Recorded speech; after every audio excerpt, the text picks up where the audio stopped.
I am so glad you are here. It is Herby Thursday in my world, so let's talk about Bilberry Leaf. Look at that guy.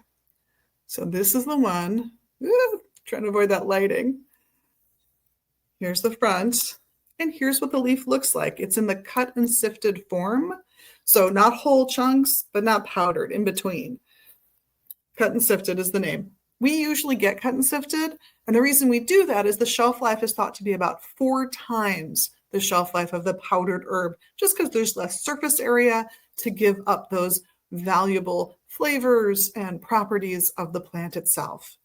So bilberry, what can I say about bilberry? Well, it's associated with air and Venus and other things. We just like the air-Venus combo. So I think of this magically when I want to talk about relationships and love, when I want to be able to not only get my own point across, but really understand the other people in the situation and what they have to say. It's associated with things like psychic abilities and intuition.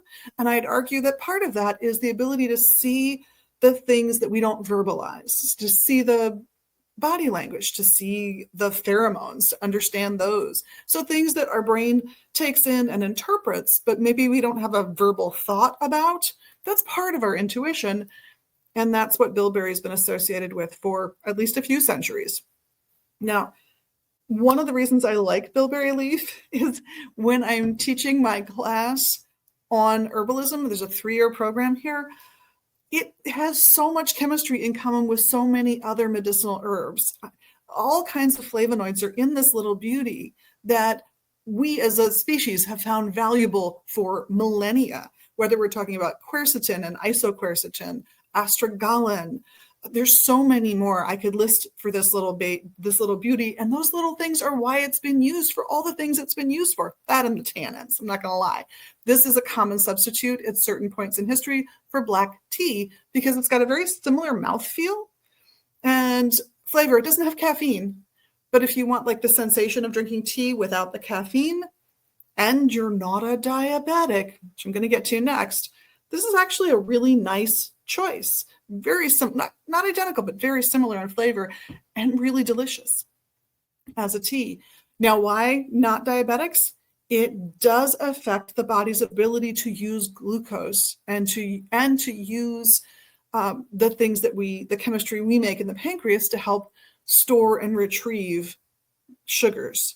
And that's what diabetes is all about. Can we store those sugars? Can we retrieve those sugars? Can we manage them appropriately, or do we let them run rampant throughout our bodies and cause damage? So this is an herb that was used historically as sort of an adjunct therapy for diabetics. Can you run out today and buy this if you're taking a prescription medication for diabetes and just start drinking it willy-nilly? Absolutely not. No, no, no, no, no, no, no. As I like to say, that's most of my job over the counter is to say, you're taking what now? No, you can't have that herb. This is one of those.